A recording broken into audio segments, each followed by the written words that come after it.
চরমোনাই পীর, এই ইসলামিক শাসনতন্ত্র আন্দোলন, এই ফাঁকা মার্কা ছিল বাংলাদেশের মানুষের আরেকটা জাতীয় বেইমান হিসাবে চিহ্নিত।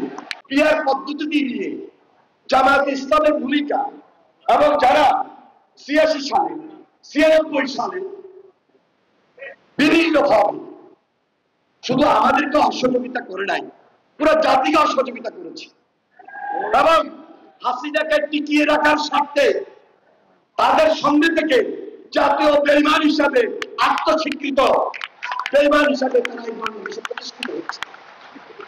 সর্বশেষ মনে রাখেন, এই যে ১৭ বছর এই যে ইসলামী শাসনতন্ত্র আন্দোলন, চরমোনাই পীর বলে, পীর নয় ভণ্ড, তারা হাসিনাকে স্থায়িত্ব দিয়েছিল।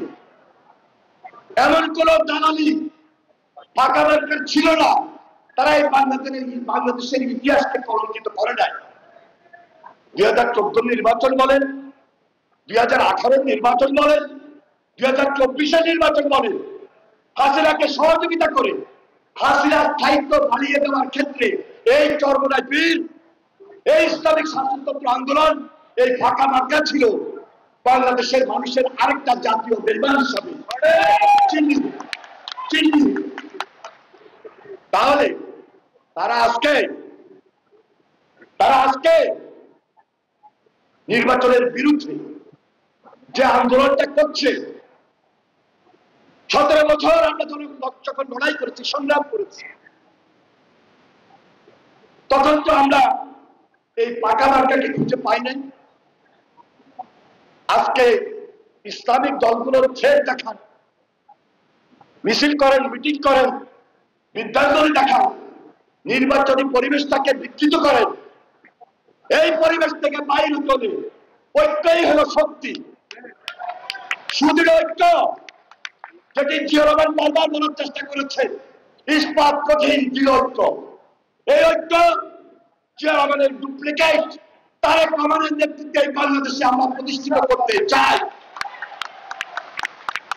প্রিয় নেতৃবৃন্দ, প্রিয় সুধী মণ্ডলী, আমরা বেশি বক্তব্য দিব না, শুধু আমরা সতর্ক থাকতে চাই, সজাগভাবে চলতে চাই।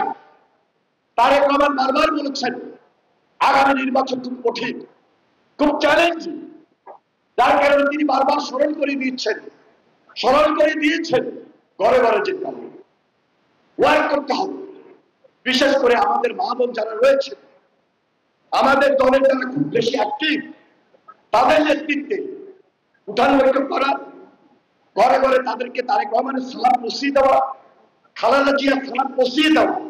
আর আমরা যারা এই দলের পক্ষে নির্বাচন করি, তাদের সালামটুকু পৌঁছিয়ে দিয়ে তাদেরকে আশ্বস্ত করা, ইনশাল্লাহ আপনাদের ভোটে অতীত বিএনপি ধানের শীষ আমাদের এলাকায় নির্বাচিত হয়েছে, এই জেলায় বারবার নির্বাচিত হয়েছে।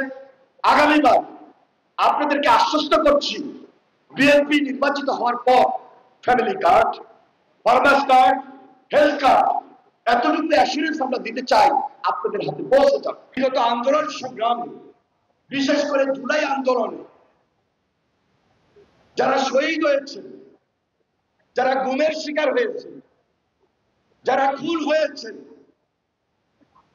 আমাদের এই জেলায়, আমাদের এই সদর থানায়, আমাদের এই চন্দ্রগঞ্জ, এই রামগতি, কমলনগর, রামগঞ্জ, রায়পুর, সদর পশ্চিম, হাজার হাজার নেতা কর্মী তাদের ত্যাগ শিকারের মধ্য দিয়ে তাদের রক্তের প্রতিশোধ আমরা এখনো নিতে পারি না, এখনো নির্বাচন হয় নাই। তবে আপনারা লক্ষ্য করেছেন এই ডকুমেন্টারিতে ভারপ্রাপ্ত চেয়ারম্যান একটা কথা বলেছেন, এই ৩১ দফা বাস্তবায়ন হলে ওই রক্তের প্রতিশোধ আমরা নিতে পারবো ইনশাআল্লাহ। দেশে দেশে সবার সাথে দ্য নিউজ।